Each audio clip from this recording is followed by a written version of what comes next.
हर गली में इतना आर्ट है ना हमारे हिंदुस्तान में, बस खोजने के और ऐसे प्लेटफॉर्म्स चाहिए। और मैं बहुत शुक्रगुजार हूँ कि एमटीवी ने प्लेटफॉर्म बनाया और उन्होंने वो मुहिम हमारे हाथ में दे दी कि अब भाई तुमने तो कर लिया, अब तुम देखो आगे कैसे होगा। जो एक टाइम में हम नहीं थे, तो आज उन बच्चों को देखते हैं और 19 साल का बच्चा ये कर रहा है यार। कि पहले तो हम ही डिस्कस कर रहे थे भाई इसका ये कितना बढ़िया था ना, और ये बोल रहा था कि हाँ यार ये वाला पार्ट भी बहुत अच्छा था। तो बचपन से ही चाहते थे कि यार हमको ऐसे माहौल मिले, बट हम फिर भी एक म्यूचुअल अंडरस्टैंडिंग पे उतरेंगे जिससे कि कंटेस्टेंट्स अफेक्ट नहीं होंगे। और ये शो एक ऐसा शो है जहाँ पे सब कुछ ओरिजिनल है। जनता जनार्दन है भाई, वही है सब कुछ। माही बात। First of all guys, good to see you. असल सीजन 4 इस बार आ चुका है बैक, और कहीं ना कहीं धमाका होने वाला है, क्योंकि कहीं ना कहीं जाता है कि वो सारे टैलेंट्स, वो सारे नुक्कड़ गली के बंदे में देखने मिलते हैं जो कहीं ना कहीं अपने टैलेंट को प्रेजेंट करना चाहते हैं। मैं आप दोनों जानना चाहूँगा इस बार इस सीजन में क्या नया होगा और किस तरीके से टैलेंट हमको देखने मिलेगा। सबसे नया तो यही है, जो सबसे पुराना है वही सबसे नया है। उससे नया ये है। सबसे पुराना जो है वही सबसे नया है मेरे लिए, क्योंकि जब इसके साथ सोचा था कि भाई गाने वाने बनाएंगे, ये सब करेंगे मस्तियों के बीच में, तब सोचा नहीं था कि ये सब चीज़ सीरियस हो जाएगी और एक्चुअली में कुछ ऐसा हो रहा होगा। माँ हमको तो इम्पॉसिबल लगता था और कि आज इन्होंने वो मुहिम हमारे हाथ में दे दी कि अब भाई तुमने तो कर लिया, अब तुम देखो आगे कैसे होगा। इन बेसिक टर्म्स है ना, तो मेरे लिए वो बहुत नया।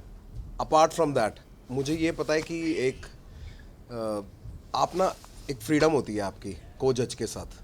कई बार आप उसको ऑफेंड नहीं करना चाहते, कई बार आप उसकी किसी बात से सहमत नहीं होना चाहते, पर यहाँ पे आपको ये देखने को मिलेगा कि पहले तो हम ही डिस्कस कर रहे होते हैं भाई इसका ये कितना बढ़िया था ना, और ये बोल रहा था कि हाँ यार ये वाला पार्ट भी बहुत अच्छा था। So there is open freedom to deny what I like and I can deny what he says, but हम फिर भी एक म्यूचुअल अंडरस्टैंडिंग पे उतरेंगे जिससे कि कंटेस्टेंट्स अफेक्ट नहीं होंगे। ये स्ट्रेट अप। भाई जिस तरीके से बात करें हिप हॉप की, रैप की, जो अभी कल्चर यहाँ पर है, अगर जिस तरीके से देखा जाए, ये हसल किस तरीके से रिप्रेजेंट करना चाहता है इंडिया में, हिंदुस्तान में क्या दिखाना चाहता है ये कल्चर हसल लेकर आता है? यार जैसा है वैसा ही दिखाना चाहता है, कोई उनमें कोई बदलाव नहीं करता। हसल प्लेटफॉर्म देता है उन बच्चों को जो अपना खुद का लिखते हैं, जो अपनी कहानी बताना चाहते हैं। और ये शो एक ऐसा शो है जहाँ पे सब कुछ ओरिजिनल है, कुछ भी पहले से बना नहीं होता, सब कुछ वहाँ लोग बनाते हैं, बच्चे जो भी उन्होंने फ़ील करा, जो भी वो जी के आए हैं। तो अपने आप में बहुत अनोखा शो है ये, और जब आप देखेंगे तो आपको पता चलेगा किस तरीके का टैलेंट यहाँ पे आया है और किस तरीके के अमेजिंग, मतलब हर गली में इतना आर्ट है ना हमारे हिंदुस्तान में, बस खोजने के और ऐसे प्लेटफॉर्म्स चाहिए। और मैं बहुत शुक्रगुजार हूँ कि एमटीवी ने प्लेटफॉर्म बनाया और इन बच्चों को मौका मिल रहा है। क्योंकि हमारे टाइम में जब हम कर रहे थे तो मेरे ख्याल से इंटरनेट भी नहीं था उस वक्त इतना हमारे पास, और स्पॉटिफाई वगैरह ये तो बहुत दूर की चीज़ें थी, और हमको पैसे लेके म्यूज़िक ख़रीदना पड़ता था, पर प्यार इतना था कि हमने पैसे देकर म्यूज़िक ख़रीदा और सुना। तो आजकल के बच्चों के पास एक्सेस बहुत है और टैलेंट एक्सप्लोर बहुत करा जा सकता है, तो उनके पास एक्सपोजर बहुत है म्यूज़िक के लिए, हिप हॉप के लिए, तो इतने काबिल है, उनका सॉनिकली इतने अच्छे हैं, वो लिरिकली इतने अच्छे हो गए हैं जो एक टाइम में हम नहीं थे। तो आज उन बच्चों को देखते हैं और 19 साल का बच्चा ये कर रहा है यार, ये किस साल का है, ये फ्लोज हैं इसके, तो वो देख के बहुत मज़ा आता है। तो या this is for the first time आप जज एज अ जज आ रहे हो जी। हसल पर, कितना प्रेशर है, क्योंकि हमने सुना है कि आप दोनों का बॉन्ड बहुत ज़्यादा खूबसूरत है, और जी। कहीं ना कहीं लोग एक्सपेक्ट बहुत सारी चीज़ें कर रहे हैं आप दोनों से। जी। क्या कहना चाहोगे आप? पहले ना मेरे को ऐसा था कि यार अगर कोई और हुआ या फिर अगर मेरी जगह कोई और होता तो उसको भी वैसा फील होता, जैसे रफ्तार ने कहा भी था कि हमसे एक फ्रीडम पूछा गया था कि आपको इनमें से क्या इन लगता नामों है? में से मैं कहा ये बढ़िया लग रहा है।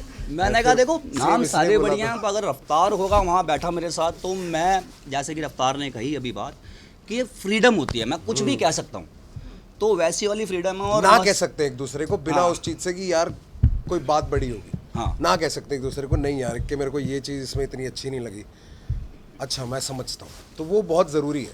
क्योंकि क्या होता है कि हमारी ईगो के बीच में कंटेस्टेंट पे पूरा ध्यान जाना चाहिए, उसका कुछ ख़राब नहीं होना चाहिए। और एक लौता शो है ये जहाँ पे जो आप कलाकार देख रहे हो उनका काम उन्हीं का किया हुआ है जी। वो गाने उन्होंने ही लिखे हैं, वो सुर ताल सब कुछ उनका है। तो उसी हफ्ते के अंदर उसको लिखना, याद करना, उस लायक तैयार होना कि वो ऐसे परफॉर्म कर रहे हैं जैसे पता नहीं पिछले साल से रिलीज़ कर रखा है, वो परफेक्शन ढूंढते हैं उस आर्टिस्ट में, कलाकार में।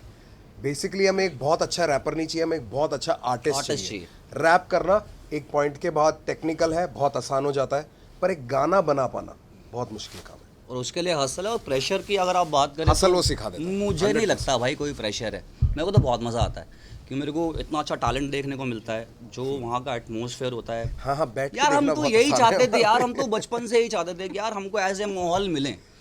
तो आज वो हमारे सामने है, तो प्रेशर नाम की चीज़ नहीं होती, और मज़ा बड़ा आता compete है। नहीं करना पड़ रहा, बहुत हाँ, अच्छा लग रहा है। हाँ, compete नहीं करना पड़ रहा, बस जज करना पड़ रहा उनको। हाँ, वो भी मेरे को लगता है जज नहीं करना चाहिए, हम क्या होता है जज करने वाले किसी को। पर हाँ, मैं एमटीवी का शुक्रगुजार हूँ, पूरी टीम का शुक्रगुजार हूँ कि उन्होंने मुझे इस लायक समझा कि मैं यहाँ इस कुर्सी पे बैठ सकूँ, क्योंकि इससे पहले बादशाह भाई बैठे थे वहाँ पे और रफ्तार जज कर चुका है पहला सीज़न। तो मेरे लिए इतना मतलब इतनी बड़ी बात है यार कि एक हिप हॉप शो पहला हिंदुस्तान का, और मेरे को इस लायक समझा गया और मेरा भाई साथ में है लायक है। या मैं देखा जाए तो आप दोनों की लाइफ में काफी अप्स एंड डाउन्स रहे। जब उस चेयर पर जब आप बैठते, हाँ। लाइफ का ऐसा कौन सा एक रिवर्स पॉइंट जो आपको सबसे पहले आता था उस मुकाम पे बैठने के बाद? बड़े सारे हैं भाई, एक तोड़ना है उसमें, ऐसे तो कितने रिवर्स किस्से हैं पॉइंट भाई। नहीं, मेरे को कट टू फ्लैशबैक एक बहुत हाँ। बेसिक सा होता है।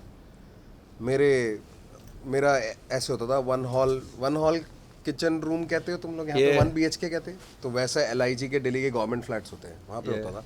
तो हॉल में मेरा बेड होता था, सिंगल बेड। तो उसमें इक्का रात को रुक जाया करता था, मैं और इक्का सेम बेड पे लेटे हुए, एक कान में मेरे हेडफोन है, एक उसके Yeah. है, और एक वो सोनी का एयरपोर्ट आईपॉड टाइप कुछ है ना, कुछ हाँ। म्यूजिक प्लेयर उस पर सुन रहे हैं, और दोनों सुन के उसी पे लिख भी रहे हैं। सो फ्रॉम दैट ये मुझे हिट तब हुआ जब हम वहाँ बैठे हुए थे और हमारे कान में वो जब हेडफोन्स लगाते हैं ताकि हम उनका म्यूजिक ध्यान से सुन सकें, तो मुझे एकदम से हिट हुआ कि एक ही लग रहा ये था, और हमने वो एक एक लगा के सब लिखना विखना और ये सपने देखे थे। हवा में तीर मारा था यार, यहाँ तक लग जाएगा नहीं पता था, पर लग गया तो बहुत खुशी है। वेल आप दोनों की अगर मैं बात करूँ तो 2016-17 में आपने आई थिंक सो साथ में प्रोजेक्ट किया था, उसके बाद अब साथ में आप कर रहे हो। सो कितना एक्साइटिंग आप लोगों के लिए है?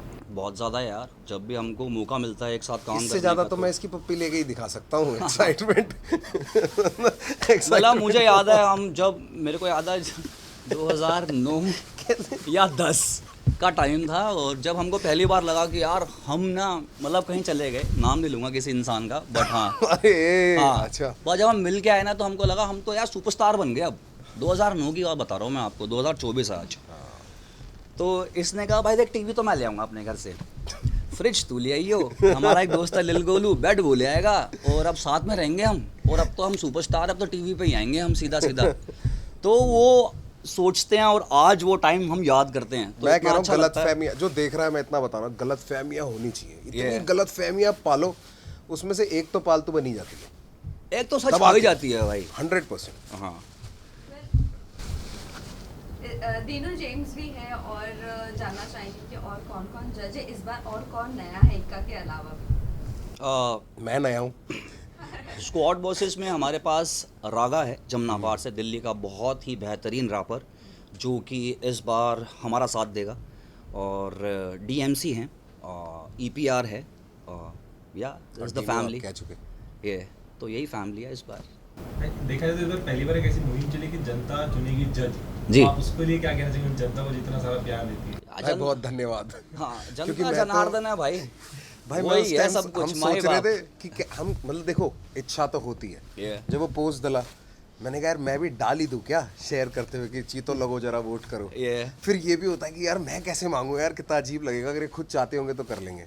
Straight up. एंड लकीली मैंने अपना नाम पढ़ा भी बहुत, बिना बोले उन्होंने ये कर दिया भाई। हाईएस्ट डिमांड थी भाई रफ्तार के नाम की, कि रफ्तार चाहिए। इक्के का तो कंफर्म था। हाँ, नहीं तो ये मुझे ढूंढ रहे थे। सफल नहीं है ये सीजन इसके बिना, और नहीं, मुझे ऐसा लगता भी नहीं कि इसके बिना हिप हॉप सफल हो सकता है हिंदुस्तान का। दिस व्हाट आई फील कि अगर रफ्तार है तो हिप हॉप है। या रफ्तार, आपने इक्का को तो चूज किया, आपको जो ऑप्शन दिया गया था, और कौन से दो ऑप्शन दिए गए थे जिससे आपने डिनाई किया? मैं आपको तुम्हें एक- हाँ, मैं तुम्हें नया टाइटल दूंगा ही नहीं यूट्यूब के हाँ। लिए। मैं दूंगा रफ्तार ही ने किया नहीं, टाइटल मना। तो यही रहेगा, हसल पे आए रफ्तार और हाँ, इक्का। रफ्तार ने किया टाइटल मना नहीं देने भाई। दो बड़े सुपरस्टार्स को। नहीं, लेकिन फिर भी आपको अगर इक्का नहीं होता, कोई और होता, Eminem. आप Eminem. Any Kendrick Lamar. Any special thing? अरे इनसे ऊपर किसको ला सकते हैं, खुदा ही बुला लिया तो फिर तो आ, मंदिर मस्जिद सब वही है। जब राब गॉड ही आ गए तो फिर और क्या मांगेंगे प्रभु। हाँ, ये रहा। मैं चाहूँगा अगर आप दोनों अपने अंदाज में अगर ऑडियंस को कुछ कहना चाहे, जिस तरीके से आप लोग रैपिंग करते हो, अंदाज आप दोनों साथ हैं, इसका हाँ। जर्नी शेयर करें, दोनों साथ में कुछ अगर सुनाना चाहे अपने ऑडियंस को, क्या सुनाना चाहेंगे? हाँ मतलब क्या साथ सुना में है? आ गए दो भाई, इक्का रफ्तार, देखना ना भूले हसल चार। ये बाकी के लिए तो पैसा लगता है भाई, देखो थैंक यू सो मच। नहीं भाई, सुनाता हूँ आपको, इसके बाद सुनाता हूँ कैमरे के पीछे, कोई नहीं। Thank you so much. Thank you शुक्रिया सो आपका, मच। Thank you. बहुत तेज हो आप, बहुत तेज हो। हाँ।